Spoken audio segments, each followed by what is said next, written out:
अस्सलामुअलैकुम class, how are you all? I hope you all are fine.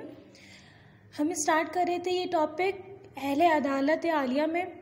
मैंने आपको इसकी एक्सप्लेनेशन भी दे दी थी और बता दिया था कि इसमें पूरे क्या बताया गया है, इस मतलब के इस चैप्टर में किरदार भी बता दिए थे कि किरदार कौन कौन से हैं इस चैप्टर के। सही है। अब आप लोगों ने क्या करना है बेटा, आप लोगों ने इस चैप्टर के अल्फाज मायने कर लिए होंगे, दुरुस्त जवाब कर लिए होंगे। अब आते हैं आगे की चीज़ पे। ये आपका पूरा कंप्लीट बेटा चैप्टर है, इसके आपने अल्फाज मायने कर लिए होंगे, मैंने आपको पिछली उसमें दिए थे, और इसके दुरुस्त जवाब भी आपने कर लिए होंगे। अब आपने करना क्या है, आपने इसके सवाल जवाब करने हैं। वो किस अंदाज में आप लोग इसके सवाल जवाब करेंगे कि जिस तरह से मैं आपको सवाल बता रही हूँ, सवाल के जवाबात आप लोग ख़ुद से लिखेंगे, क्योंकि आपको चैप्टर एक्सप्लेन मैंने कर दिया है पूरा। क्या बोल रहे हैं वो?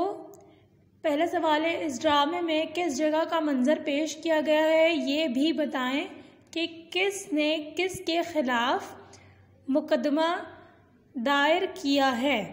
आपको मैंने बताया भी था इस ड्रामे में किस जगह का मंजर पेश किया गया है। आप क्या लिखेंगे जवाब में? इस तरह से लिखेंगे कि इस ड्रामे में अदालत का मंजर पेश किया गया है।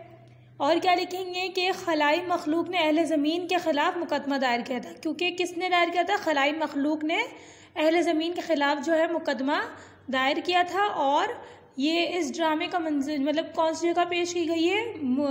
अदालत का मंजर जो है पेश किया गया है। इस तरह से आप सवाल नंबर 1 लिखेंगे।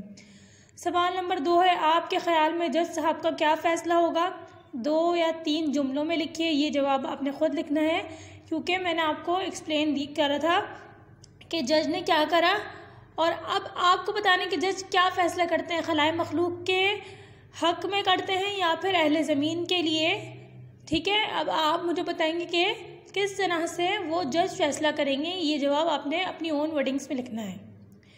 सवाल नंबर 3, फ़र्नीचर बनाने के लिए लकड़ी के अलावा और कौन सी चीज़ें इस्तेमाल हो सकती हैं? किसी 2 के नाम लिखिए। आप लोग बताएंगे चैप्टर के हवाले से, चैप्टर रीड आउट करिएगा और इसमें बताइएगा कि फ़र्नीचर के अलावा जो है मतलब फ़र्नीचर बनाने के लिए लकड़ी के अलावा आपको कौन सी 2 और चीज़ें कैन में दस्तियाब होती हैं जिससे हम फर्नीचर बनाते हैं।